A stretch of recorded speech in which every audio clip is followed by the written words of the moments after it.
وہ عنصر آگے آئے اور ان عناصر نے، ان مذہبی طبقے نے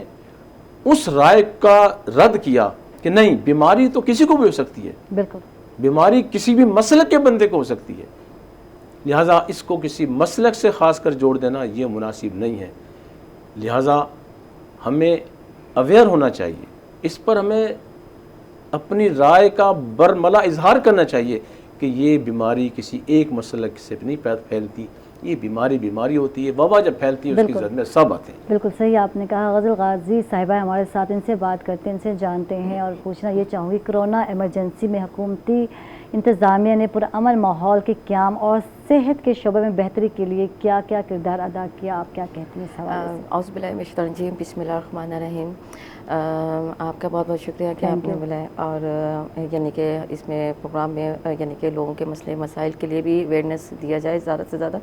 جتنا بھی دیں ہماری یعنی کہ ملک کے لوگوں کو اتنا ہی کم ہے۔ اچھا، لیکن میں یہ کہوں گی کہ ہمارے ایجنسی ہاسپٹلوں نے تو بہت کام کیا اس میں، کیونکہ اسٹاف تھا، ڈاکٹرز تھے، ہیلتھ کے حوالے سے تھے، تو انہوں نے کافی اس میں ورکنگ کی ہے۔ لیکن یہ ہے کہ ہمارے عوام جو ہے تو اس پر ہم نے جتنا بھی ایس او پی کا خیال کرنے کو کہا، لیکن انہوں نے بالکل کور نہیں کیا ان چیزوں میں، کیونکہ میں بھی اکثر جیسے راشن دینے جا رہے ہیں کہیں بھی سب کے ساتھ مل کر ہم حلقوں میں جاتے تھے، تو لیکن میں نے کافی بچوں کو بھی دیکھا ہے جوتوں کے بغیر آئے ہوئے ہیں بچے، تو لیکن ہمیں یہ چیزیں ہیلتھ کے حوالے سے، لیکن ہمیں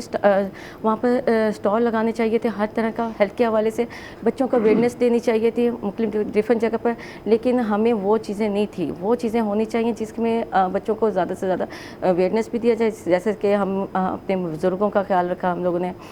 جیسے 60 سال کی ایج میں ہم نے کہا کہ ان کو جتنی کیئر کیا جائے، سب سے ایس او پی کا خیال ڈفرینٹ یعنی کہ اسپیس میں رکھا جائے، اور ان کو ٹیمپریچر نہیں ہونا چاہیے۔ جیسے کہ کھانسی ہو رہی تھی تو ہم لوگوں نے آپس میں ڈفرینٹ فاصلے کر لیے ہیں، لیکن کھانسی کا تو ہم نے وہ بھی تھوڑا سا علاج کروایا تھا کہ آپ لوگوں نے الگ الگ یعنی کہ ایسپریٹ کر لیں اپنے آپ کو، تو ایسپریٹ کرنے سے ہمیں فائدہ بہت سی چیزوں کا ہوا ہے۔ تو اس طرح یعنی کہ ہم نے یعنی کہ یہ چیزیں کی ہیں۔ دوسرے نمبر پر میڈیکل سٹاف کے حوالے سے ہم نے ان کی حفاظتی یعنی کہ فراہم یعنی کہ کیمپ لگائے تھے، اور انہوں میں جس طرح انجیکشن وغیرہ لگوائے لوگوں کو، کہا کہ یہ چیزیں جیسے ٹمپریچر ہوتا تھا لوگوں کو، اور جو کھانسی تھی اس میں لوگوں کو بہت زیادہ مسئلے مسائل آ رہے تھے، تو کھانسی کی وجہ سے جتنا بھی وہ اسٹوڈنٹس یا بچے ہیں یا بزرگ ہیں، وہ آگے جتنا ہمارے لیے مسئلے مسائل پیدا کیے ہیں، اور بچوں کے لیے ہم نے زیادہ سے زیادہ بچوں کو بتایا گیا کہ ہینڈ واش کریں، سینیٹائزر یوز کریں 10 منٹس بعد، اور ہم نے وہ کہ بچوں کو کروائے، یعنی کہ یہ ہماری چیزیں نہ ہوں معاشرے میں، تو یہ بہت یعنی کہ ملک میں یعنی کہ یہ چیزیں، یہ اویئرنیس ہم نے جتنا بھی ہو سکا ہم نے دی۔ ٹھیک ہے، اچھا جی، سلمان صاحب ہمارے ساتھ ہیں، سلمان کے ساتھ بات کرتے ہیں۔ یوتھ کی جب بات کرتے ہیں تو پھر آپ سے ہی بات کرنی بنتی ہے۔ قیام امن کے فروغ کے لیے نئی نسل کی بہترین تربیت آپ کیا سمجھتے ہیں، کس طرح کرنے کی ضرورت ہے؟ بسم اللہ الرحمن الرحیم۔ سب سے پہلے تھینک یو، آپ نے مجھے اپنے پروگرام میں بلایا۔ Thank you. دیکھیں، نوجوان نسل کسی بھی ملک کی ریڑھ کی ہڈی ہوتی ہے، اور پاکستان میں 65% جو ہے نا نوجوان ہیں، تو اب جو کرونا آیا ہے تو نوجوان نسل نے بھرپور کردار ادا کیا ہے، اسکولز میں بھی گئے ہیں، گلیوں میں گئے ہیں، گھر گھر گئے ہیں، میں بھی گیا ہوں، تو وہاں پہ جا کے ہم نے لوگوں کو سمجھایا ہے، جتنے بھی نوجوان تھے اور بوڑھے تھے، بچے تھے، ان کو کہ آپ نے ہاتھ کیسے دھونا ہے، سینیٹائزر کیسے یوز کرنا ہے، اور اس کے علاوہ اب کرونا کی وبا میں ہم نے کیا کہتے ہیں لوگوں کو یہ بھی بتایا کہ فاصلہ کتنا رکھنا ہے۔ جتنی بھی احتیاطی تدابیر تھیں، نوجوان نسل نے اس میں بھرپور کردار ادا کیا ہے، اور ہمارے جو اساتذہ ہیں ان کو بھی چاہیے نوجوان نسل کی تربیت کے لیے، گرومنگ کے لیے اپنا کردار ادا کریں، اور انہیں اچھے سے اچھا علم دیں، کیونکہ اگر نوجوان ہی ہماری ملک کی ریڑھ کی ہڈی ہیں انشاءاللہ تعالی، باقی بالکل۔ تو پھر صاحب آپ سے بات کرتے ہیں اور فروغ امن کی بات کرتے ہیں، جب یکجہتی کی بات کرتے ہیں تو اس میں قائدین کا جو کردار ہے وہ بہت اہم ہے، اس حوالے سے آپ کیا کہیں گے؟ لیکن جی، کسی معاشرے کے اندر وہ تنظیم ہو، وہ سیاسی جماعت ہو، وہ سماجی تنظیم ہو، گھر کا کنبہ جو ہے ہر اس کا ایک سربراہ ہوتا ہے، اور جو سربراہ ہوتا ہے، جو قائد ہوتا ہے، اس کی بڑی اہم ذمہ داری ہوتی ہے۔ جس طرح گھر کے نظام کو چلانے کے لیے گھر کے سربراہ کی ذمہ داری ہے کہ وہ گھر کے ماحول کو ہر معاملے پر اس کی نظر ہونی چاہیے، اسی طرح ہمارے ملک کی جو سیاسی تنظیمیں ہیں ان قائدین کی ذمہ داری ہے، خواہ وہ اپوزیشن میں ہوں، خواہ وہ حکمرانی کر رہے ہوں، اقتدار میں ہوں، ان کی ذمہ داری یہ ہے کہ وہ ہر اس پہلو پہ نظر رکھیں کہ جس سے ملک کے اندر بدامنی انتشار پھیل سکتا ہو، اور اس کے بر وقت اس کے سد باب کے لیے اپنا کردار ادا کریں. جس طرح ہر تنظیم کے پیروکار ہوتے ہیں، اور وہ جو پیروکار ہوتے ہیں، جو فالورز ہوتے ہیں، وہ اپنے قائد کی بات کو تسلیم کرتے ہیں. اگر ایک بات میں کہتا ہوں تو میری بات ممکن اتنا اثر انگیزی نہ دکھائے، لیکن جب وہی بات ایک قائد اپنے فالورز کو نیچے پہنچائے گا، اس کی بات میں ایک وزن ہوگا، اس کی بات لوگ عقیدت کے ساتھ، محبت کے ساتھ اور اپنے سربراہ کے طور پہ اس کی بات کو وہ سنیں گے اور فالو کریں گے، اور اس پہ فالو کریں. بالکل ٹھیک ہے نا جی. تو ہم سمجھتے ہیں کہ ان کی بڑی اہم ذمہ داری ہے، اور قائدین جو ہے ہم یہ سمجھتے ہیں کہ قائدین نے اس کرونا وبا کے دوران جب ملک پہ یہ ایک وبا مسلط ہوئی تو ان قائدین نے بڑا اہم اور مثبت رول ادا کیا. میں جانتا ہوں کہ مذہبی قائدین بھی، سیاسی قائدین بھی، سب نے اپنے آپ کو آئسولیٹ کیا، اور انہوں نے وہ جو ایس او پیز جو حکومت نے ہماری رہنمائی کے لیے ہماری حفاظتی تدابیر کے طور پہ ہم تک پہنچائے، وہ خواہ اپوزیشن کا ہو خواہ وہ اقتدار میں ہو، ان سب افراد نے اس کو فالو کیا. جب ہم بات کرتے ہیں کرونا آگاہی مہم کی، تو اس میں سیاسی جماعتیں ہیں، مذہبی ہیں، یا سماجی قیادت ہے، تو ان کے مشترکہ لائحہ عمل کی جو ہے کیا ہونا چاہیے؟ آپ کیا سمجھتے ہیں؟ اس میں عائشہ بات یہ ہے کہ میں سمجھتا ہوں کہ سب سے پہلے تو جو حکومت نے ایک ایس او پیز جاری کیے، یہ واحد حکومت ہے کہ جس کے ایس او پیز پر تمام قائدین نے، تمام جماعتوں نے، تمام تنظیموں نے، خواہ وہ سماجی تنظیمیں ہوں، خواہ وہ مذہبی تنظیمیں ہوں، خواہ وہ سیاسی تنظیم ہوں، انہوں نے اس کو اڈاپٹ کیا، اور انہوں نے اس پر عمل کیا. اور یقین کریں کہ بڑی میں ایسے مذہبی جماعتوں کے قائدین کو جانتا ہوں کہ وہ آئسولیٹ ہو گئے، انہوں نے اپنی سیاسی سرگرمیاں معطل کر دی کہ جب تک یہ وبا اس ملک میں زور شور کے ساتھ جاری ہے اس وقت تک ہم اپنے آپ کو محدود کریں گے. تو لہٰذا قائدین جو ہیں انہوں نے اس پر عمل کیا ہے، اور یہی کردار ہے سماجی تنظیموں کا کہ انہوں نے اس کو فالو کیا، اور اپنے جو ان کے نیچے ان کے ماننے والے تھے، ورکرز تھے، ان تک وہ بات پہنچائی. اور میں سمجھتا ہوں کہ پاکستان میں اگر آج کیجولیٹی کا شرح جو ہے، ریشو جو ہے وہ کم ہے، اس کی وجہ بھی یہی ہے کہ آپ کے جو ایس او پیز جو حکومت نے جاری کیے، ان کو آپ کے مذہبی قیادت نے، آپ کی سیاسی قیادت نے، اور آپ کی سماجی تنظیموں نے اس کو عوام تک پہنچایا. آپ دیکھیں مساجد میں، یہ تو خود وزیر اعظم نے اس بات کو اکنالج کیا کہ مساجد نے سب سے زیادہ اس پر عمل کیا ہے، کہ انہوں نے وہاں سے صفحے ہٹا دی، اور روزانہ کی بنیاد پر وہ باقاعدہ اس فرش کو وہ سینیٹائز کرتے تھے اس کو نا.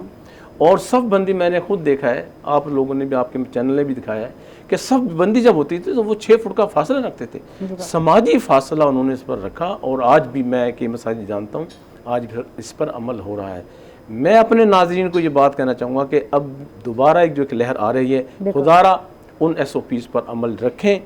یہ جو سماجی تنظیم ہماری PLY Pakistan lines youth council, میں یہ سمجھتا ہوں کہ انہوں نے بڑے وقت پر یہ فیصلہ کیا ہے کہ عوام کو آگہی دے رہی ہیں، اور یہ آگہی جو ہے انشاءاللہ اس کے بڑے مثبت نتائج سامنے آئیں گے. ہمیں چاہیے کہ ان کی کوششوں کو بارآور بنانے کے لیے، ان کی کوششوں کو زندہ رکھنے کے لیے، تو ہمیں چاہیے کہ اس پر عمل کریں. اس آفس پر ہم سماجی فاصلہ رکھیں، ہم ماسک کا استعمال کریں، اور ہم سینیٹائزر کا استعمال کریں. ہم جو میل جول ہے بغل گیر ہونے سے بچا جائے، جہاں گیدرنگ زیادہ ہو وہاں بھی بچا جائے، اوائڈ کیا جائے، کوشش کی جائے کہ وہاں جو ہے کم سے کم آپ جو ہے جمع ہوں، یہ بہتر ہے آپ کے لیے. غزل غازی صاحبہ آپ سے بات کرنا چاہوں گی. قیام امن کی جب ہم بات کرتے ہیں تو قانون سازی کا جو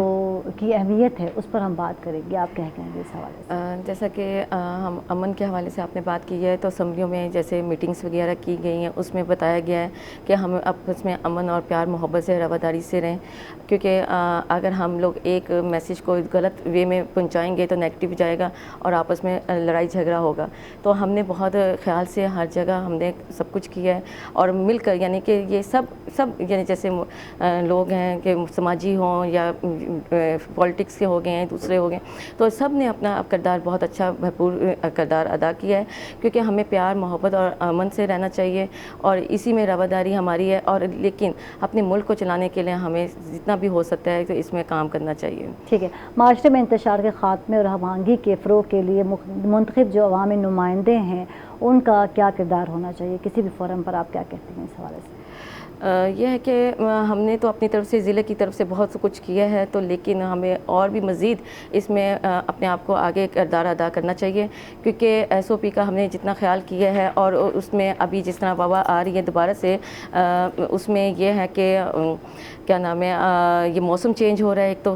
ٹھیک ہے، ہمیں اس کا خیال کرنا چاہیے کیونکہ یہ سردیوں میں ہی زیادہ آتا ہے، تو اب موسم جیسے یہ ہو رہا ہے تو اس میں ہمیں جتنا بھی کیئر کرنی چاہیے، اپنے بزرگوں کو سیف کرنا چاہیے، اپنے بچوں کو سیف کرنا چاہیے، اور تھرڈ نمبر پر یہ ہے کہ جتنا بھی ہو سکتا ہے اپنا ابھی سے کیئر کریں گے تو نیکسٹ آپ آگے بھی مزید کر سکتے ہیں۔ بالکل سلمان، آپ سے بات کرتے ہیں، اور اجتماعی قومی مسائل کے حل میں سماجی اداروں کا کیا کردار ہے، کیا رول ہے، آپ اس حوالے سے کیا کہتے ہیں؟ دیکھیں اس کرونا کی وبا میں بھی جو سماجی ادارے ہیں انہوں نے بھرپور کردار ادا کیا ہے، اور جو فلاحی ادارے تھے انہوں نے، بلکہ میں نے یہ بھی دیکھا ہے گھر گھر جا کے انہوں نے جو غریب تھے بیچارے، جنہیں کیا کہتے ہیں کاروبار جن کے بند ہو گئے تھے، انہوں نے گھر گھر جا کے ان کو کیا کہتے ہیں راشن بھی تقسیم کیے ہیں، اور جو لوگ بیمار ہو گئے تھے ان کو جا کے انہوں نے کٹس وغیرہ جو ضروریات کی سامان تھی وہ بھی انہوں نے پرووائڈ کیے ہیں۔ تو چھوٹی چھوٹی انہوں نے کمیٹیاں تشکیل دی تھیں، تو اپنی مدد آپ کے تحت بھی انہوں نے کافی کچھ کیا ہے جو سماجی ہماری فلاحی تنظیمیں ہیں۔ باقی یہ ہے کہ اب کرونا کی جیسے آپ کہہ رہے ہیں دوسری لہر آ رہی ہے، اس میں بھی یہ میں نے دیکھا ہے بھرپور ایکٹیو ہیں، اور پاکستان میں دوسرے ممالک کی نسبت کرونا کم ہے، اس کی وجہ یہ یہاں پہ اچھے سے ڈسپلن طریقے سے اس کو کنٹرول کیا گیا ہے، اور گورنمنٹ میں اس میں بھرپور ساتھ دے رہی ہے۔ الحمدللہ آگے بہتری ہوگی، امید کرتے ہیں کہ انشاءاللہ۔ رفیق قریشی صاحب، آپ سے بات کرتے ہیں، اور انسانیت کی جب بات کی جاتی ہے تو انسانیت سے کیا مراد ہے، ذرا اس پر بھی روشنی ڈال دیں۔ اس سوال سے پہلے آپ نے سوال غزل غازی سے پوچھا تھا کیا میں امن کے حوالے سے، قانون سازی کے حوالے سے، ہمارے ملک کے اندر آپ جیسے جانتی ہیں کہ اس وقت نیشنل ایکشن پروگرام جو ہے وہ اسی قانون سازی کی شکل ہے، اس پر اس ملک کی تمام مذہبی، تمام سیاسی اور سماجی تنظیموں نے اس پر باقاعدہ دستخط کیے ہیں، اس کو اون کیا ہے، اور وہ نیشنل ایکشن پروگرام ہی دراصل اس پاکستان کے قیام کی امن کی ضمانت ہے، اور انشاءاللہ اس پر اسمبلی کے اندر کام بھی ہو رہا ہے، اور اس کے دور رس نتائج انشاءاللہ اس ملک پر مرتب ہوں گے، اور ہماری آنے والی نسل جو ہے بالخصوص وہ انشاءاللہ اس ملک کے اندر خوشحالی اور امن کے ساتھ زندگی گزارے گی۔ اچھا، اب آپ نے بتایا انسانیت یہ جی کہ آپ کسی کے دکھ کو اپنا دکھ سمجھیں، کسی کے درد کو اپنا درد سمجھیں، کسی کی خوشی کو اپنی خوشی سمجھیں، بجائے یہ کہ آپ درد کسی کو دیکھ کر اس کے درد میں مزید اضافہ کریں، اس کی خوشی کو دیکھ کر آپ جیلسی فیل کریں، تو اس رویے کو ترک کر دیں۔ جب آپ یہ رویہ ترک کر دیں گے تو اسی کا نام انسانیت ہے۔ آپ کسی کی دکھ تکلیف میں شامل ہو جائیں، اس کی مصیبت میں اس کے کام آ جائیں، یہ انسانیت ہے۔ اور جو لوگ انسانیت سے عاری لوگ ہیں وہ اس معاشرے کے اندر، اس ملک کے اندر، اس دنیا کے اندر وہ ایسا ایک ناصور ہے، وہ ایسا طبقہ ہے کہ جسے کبھی بھی کسی سنجیدہ افراد نے نہ تو قبول کیا ہے، اور وہ مسترد طبقہ کہا جاتا ہے، اور ایسے لوگ اپنی آگ میں جلتے ہیں، اور جو اپنی آگ میں جل جائے تو اسے ہم کیا کہیں، لہٰذا ہمیں اپنے اندر جذبہ انسانیت کو جگانا۔ یہ کہنا چاہتے ہیں کہ مشکل گھڑی میں انسانیت یہ ہے کہ انسان جو ہے بلا تفریق رنگ و نسل اور مذہب جو ہے ایک دوسرے کی مدد کرے، اس کو کہتے ہیں انسانیت۔ بالکل انسانیت، اور یہ ہماری سماجی تنظیموں نے، ہماری مذہبی تنظیموں نے، اور ہماری سیاسی تنظیموں نے اس کرونا وبا کے دوران جس طرح غریب لوگوں کی مدد کی ہے، مستحق افراد کی مدد کی ہے، ان کے گھروں پر راشن پہنچایا ہے، ان کو فیسیلیٹیٹ کیا گیا ہے، اور عزت نفس ان کی مجروح نہیں ہونے دی گئی، تو یہ سمجھتا ہوں کہ یہی دراصل انسانیت ہے، اور ہر فرد میں اس جذبے کو زندہ رکھنا چاہیے۔ بالکل۔ اچھا، کرونا جیسے مشکل حالات میں میڈیکل عملے کی بلا تفریق جو ہے صحت کی سہولیات کی فراہمی جو ہے قومی یکجہتی کے تناظر میں کیا کہیں گے اس حوالے سے؟ دیکھیے، میں اس میں وزیر اعظم پاکستان عمران خان نے جو ایس او پی جاری کی گئی تو انہوں نے یہ بنیادی طور پر جو ہماری جو فیسلٹیز تھی میڈیکل کے حوالے سے، طبی سہولیات جنہیں ہم کہتے ہیں، اس پر بڑی خصوصی توجہ دی گئی، اور سب سے پہلے انہوں نے ڈاکٹرز کے لیے کٹس فراہم کی، میڈیسن جو اس میں جو یوز ہوتی وہ، اور سب سے بڑی بات ہر بڑے شہر کے اندر جہاں پہ یہ وبا بہت زیادہ تھی وہاں پہ کرنٹینہ سینٹرز بنائے، اور کرنٹینہ سینٹر جو تھے اس کے اندر سینکڑوں افراد کو رہائش کی سہولت فراہم کی گئی، ان کو کھانا فراہم کیا گیا، ان کی پراپر دیکھ بھال کی گئی، اور ان کو طبی سہولیات فراہم کی گئی۔ تو یہ سمجھتا ہوں کہ یہ حکومت کا بہت بڑا کام ہے، اور یہ حکومت نے اپنی ذمہ داری نبھائی ہے کہ اگر آپ نے اس مشکل وقت میں، اس کرونا وبا کے دور کے وقت میں آپ نے ان مریضوں کی بلا تفریق مدد کی ہے، خواہ وہ کسی بھی مسلک کا ہے، کسی بھی مذہب کا ہے، آپ نے اس کو فیسیلیٹیٹ کیا ہے، اس کو طبی سہولیات فراہم کی ہیں، اس کو کھانا پہنچایا ہے، اس کو قرنطینہ کیا ہے. تو یہ میں سمجھتا ہوں کہ آج اس بات کی حکومت جو ہے مستحق ہے کہ ہم اس کو داد دیں. بالکل. فیصل غازی صاحب آپ سے بات کریں گے، اور روشن خیال اور اعتدال پسند رویے کی جب ہم بات کرتے ہیں تو اس وقت اس رویے کی کس قدر اشد ضرورت ہے، آپ کیا سمجھتی ہیں؟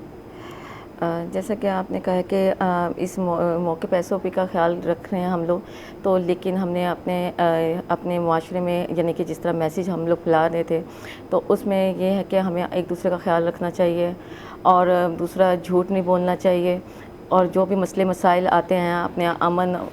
رواداری سے ہمیں ایک دوسرے کے پیش آئیں. اچھا رفیق صاحب، آپ سے بات کرتے ہیں اور بات کرتے ہیں قیام امن کی، تو اس میں قانون سازی کی جو اہمیت ہے وہ کس قدر زیادہ ہے، کیا کہیں گے آپ اس حوالے سے؟ جی میں غزل غازی کی بات کو سیکنڈ کرنا چاہوں گا، تھوڑا سا بہت اچھی بات کی، اسی بات کو آگے بڑھاؤں گا میں. جی ضرور. کہ دیکھیں جی، روشن خیالی جب آپ کہتے ہیں تو آپ کے ذہن میں فوری طور پر اس کا جو متبادل ہے، اس کا جو متضاد ہے، وہ قدامت پسندی ہے، وہ رجعت پسندی ہے، اور جو درمیانی راستہ ہے وہ اعتدال کا راستہ ہے. بالکل. اور بحیثیت ہم کوئی بھی مسلک ہے، کوئی بھی مذہب ہے، وہ اس بات کی تعلیم دیتا ہے کہ اپنے رویوں میں، اپنے رہن سہن میں، اپنے طرز زندگی کے اندر آپ توازن پیدا کریں، آپ اعتدال کا راستہ اختیار کریں. اور جو بھی قومیں اعتدال کا راستہ اختیار کرتی ہیں، توازن اپنی زندگی کے اندر رکھتی ہیں، ان کی طرز زندگی مثالی ہوتی ہے، اور اس ملک کے اندر خوشحالی ہوتی ہے، بد امنی نہیں ہوتی، امن و امان کے ساتھ وہ زندگی گزار رہے ہوتے ہیں. اب آپ کا سوال تھا کہ قیام امن کے لیے قانون سازی کی کیوں ضرورت ہے. جیسے میں نے آپ سے پہلے کہا کہ قیام امن کے لیے قانون سازی کی تو بہت ہی ضرورت ہے، اور یہ لازمی ظاہر ہے. معاشرہ ایک نظم و ضبط کا نام ہے، اسی نظم و ضبط ہوگا، قانون سازی ہوگی. افراد کو ایک دائرے کے اندر رکھنے کے لیے قانون سازی کی بڑی سخت ضرورت ہوتی ہے، اور اس کی اہمیت کا کسی نے کبھی بھی انکار نہیں کیا جاتا. ٹھیک ہے. بین المذاہب اور بین المسالک جو ہے ہم آہنگی کسے کہتے ہیں، آپ کچھ اس پر بھی دیکھیں جی، بات یہ ہے کہ یہ تو خود آپ کے سوال میں اس کا جواب ہے کہ جب آپ بین المذاہب ہم آہنگی کی بات کرتے ہیں، بین المسالک ہم آہنگی کی بات کرتے ہیں، تو اس کا مطلب یہ ہے کہ خواہ وہ کوئی بھی مسلک ہے اور وہ کوئی بھی مذہب ہے، ان میں آپس کے اندر ہم آہنگی ہونا بہت ضروری ہے. بالکل. ہم یہ نہیں کہتے کسی کو کہ بھئی آپ فلاں کا مسلک اختیار کر لیں، آپ فلاں کا مذہب اختیار کر لیں. ہم یہ کہتے ہیں کہ اپنی زندگی کو جب گزارنے کے لیے آپ اکٹھے ہوتے ہیں تو اس کو اعتدال کے ساتھ گزاریں، ہم آہنگی کے ساتھ گزاریں، ایک دوسرے کی باتوں کو برداشت کر کے گزاریں، ایک دوسرے پہ تنقید نہ کریں. معاشرے کے مختلف عقائد کے جو لوگ ہیں ان کے درمیان ہم آہنگی کیسے فروغ دی جا سکتی ہے، اس حوالے سے کیا کہیں؟ میں پہلے کہوں قانون سازی کے حوالے سے. ضرور. دیکھیں، قانون سازی اس لیے ضروری ہے کہ اس وقت نا ہمارے معاشرے میں، ہمارے ملک میں بالخصوص جو ہے، اس وقت دشمن نے پھر فرقہ واریت کی آگ کو بھڑکانا چاہے. ہم یہ سمجھتے ہیں کہ تفرقہ بازی، فرقہ واریت کی اس کو روکنے کے لیے قانون سازی بہت ضروری ہے. ہماری جو مقدس شخصیات ہیں، وہ کسی بھی مسلک کی ہیں، وہ کسی بھی مذہب کی ہیں، ان کا احترام بہت ضروری ہے. اس کے لیے قانون سازی بہت ہی لازمی ہے، اور اس پہ ہمارے جو صاحب اقتدار ہیں، جو خواہ وہ اپوزیشن میں ہیں اور پارلیمنٹ میں موجود ہیں، انہیں اپنی ذمہ داری کو ادا کرنا چاہیے. اب اگلی بات آپ کہہ رہی تھی کہ اس کا مختلف عقائد کے جو لوگ ہیں ان کے درمیان ہم آہنگی کو کیسے فروغ دیا جا سکتا ہے، اس کے لیے دیکھیں جی، بنیادی بات تو یہ ہے کہ پہلے تو آپس میں میٹنگز ہونی چاہیے ان کی، ان میں باہمی میل جول کے سلسلے کو بڑھایا جائے. اچھا، وہ باہمی جو میل جول ہے وہ آپ اجلاس کے ذریعے بھی کر سکتے ہیں، آپ اچھے کھانے کی ٹیبل پہ بھی آپ انہیں اکٹھا کر سکتے ہیں. اور جب یہ دیکھیں، کہا جاتا ہے کہ آپ اگر کسی کو جاننا چاہتے ہیں، کسی کے بارے میں آگہی حاصل کرنا چاہتے ہیں، آپ اس کے ساتھ کھانا کھائیں، آپ اس کے ساتھ سفر کریں، تو پھر آپ پر اس کے راز کھلیں گے کہ وہ شخصیت ہے کیا، وہ انسان کس نوعیت کا ہے، وہ اچھا ہے، برا ہے. اس لیے ہمیں چاہیے کہ ہمیں اس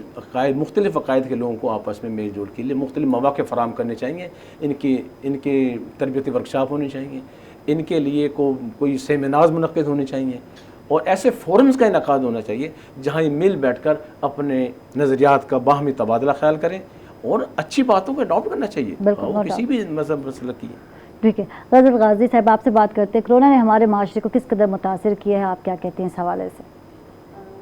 انہوں نے بہت متاثر کیا ہے، کیونکہ جس طرح ہمارے ملک میں جیسے یہ بیماری جب آئی تو کافی لوگ پریشان کافی ہو گئے تھے کہ یہ کیا چیز ہے، کئی لوگوں کو پتہ ہی نہیں تھا کہ یہ کیا ہے، تو کافی یعنی کہ ہم پریشان ہوئے. ہمیں بھی یہ چیز فرسٹ ٹائم بھی سننے میں اپنی لائف میں ملی. تو لیکن یہ چیز ایسی بیماری ہے کہ اس میں ہم اپنے آپ کو جتنا بھی سیف کر لیں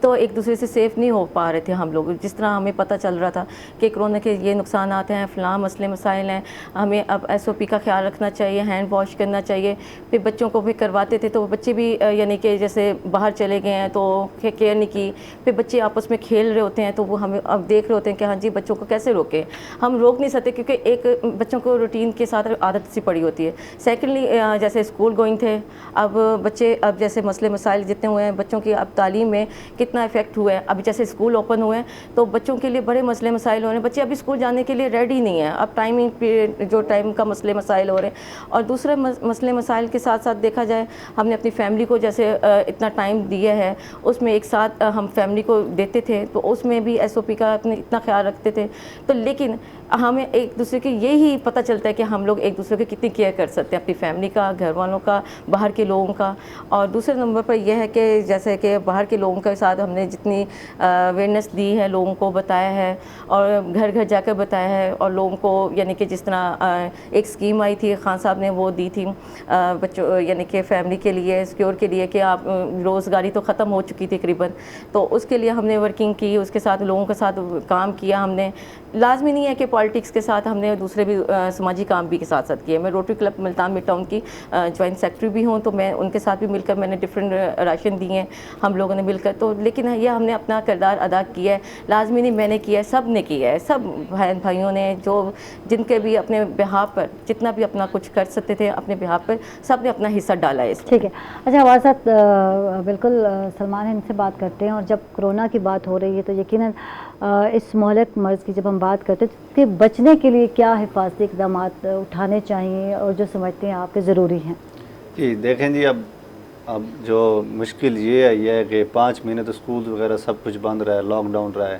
اب یہ دوبارہ کھولا جا رہا ہے تو اس کو جب جیسے ہی کھولا ہے تو اب مسائل بھی زیادہ بڑھ رہے ہیں، کیونکہ اب کرونا کی جو دوسری لہر ہے وہ ابھی آئی ہوئی ہے. تو اب اس کے لیے یہ ہے کہ اسٹرکٹلی طور پہ نا میں یہ کہتا ہوں کہ گورنمنٹ کو بلکہ فائن بھی کرنا چاہیے لوگوں کو. سینیٹائزر اور ماسک وہ رکھیں اپنے ساتھ، اور کیا کہتے ہیں ہینڈ واش ہو گیا، اور کیا کہتے ہیں ماسک ہو گیا، یہ بھی ضروری کر دیں اسکولز اور کالجز میں. اور میں یہ سمجھتا ہوں جو پارکس وغیرہ ہیں جہاں جو گیدرنگ والی جگہ ہے